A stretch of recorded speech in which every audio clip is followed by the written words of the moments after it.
Hi, thanks for tuning in. I am Cecilia Manila, and I hop on here every single week to share some mental health tips and tricks. Today, I want to talk about courage again because we're on the topic of courage. I want to talk about the courage to say no.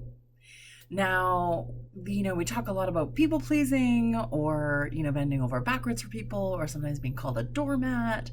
Um, what that really means is that you're struggling to set some boundaries.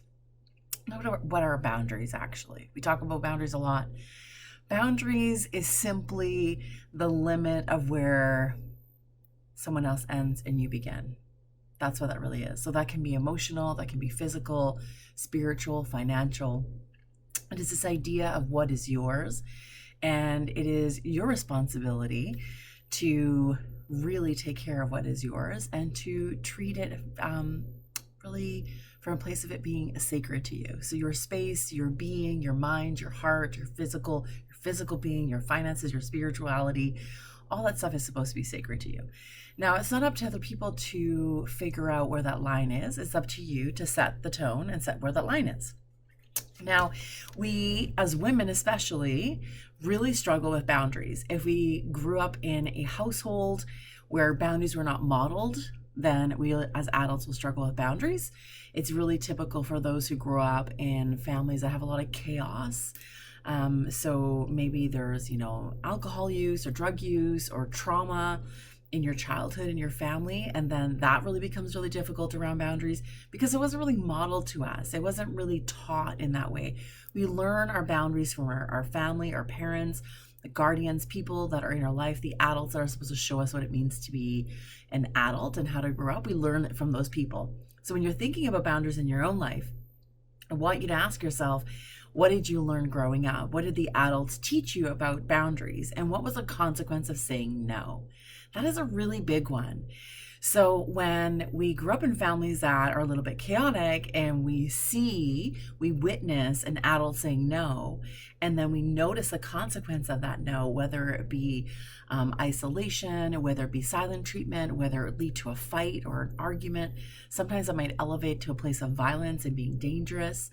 Or we see things taken away from that person, taking away love, taking away belonging. And it's extreme, we'll see physical violence as a consequence of saying no. So you need to ask yourself, what was modeled to you? What did you witness around your ability to say no?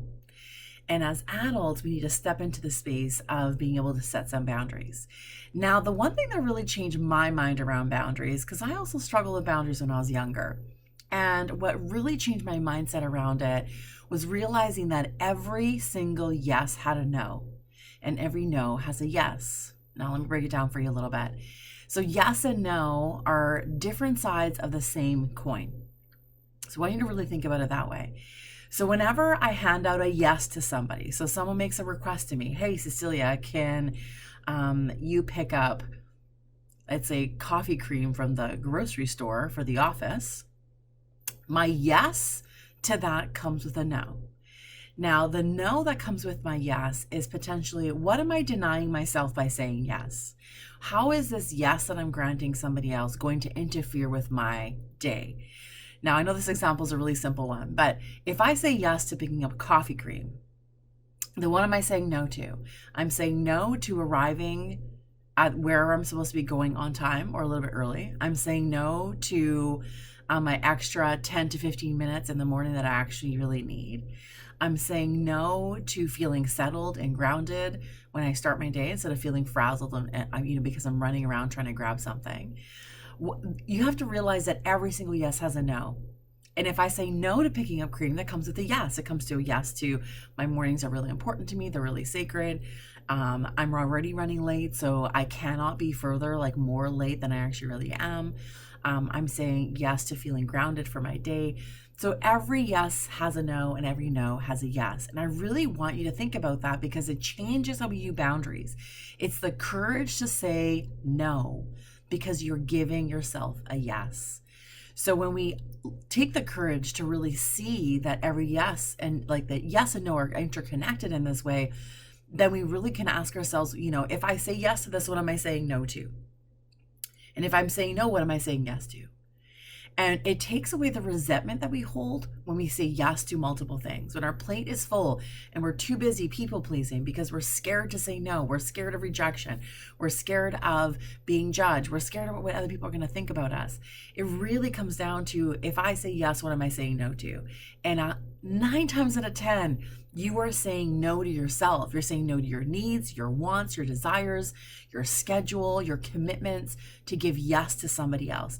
Now, this is about courage because we have to have the courage to say no, because we have to be courageous enough to risk being rejected, to risk someone talking about us, to risk someone saying, oh my gosh, I cannot believe that you didn't do this for me. We have to risk that, and that takes a lot of courage. So I want you to reframe your boundaries a little bit.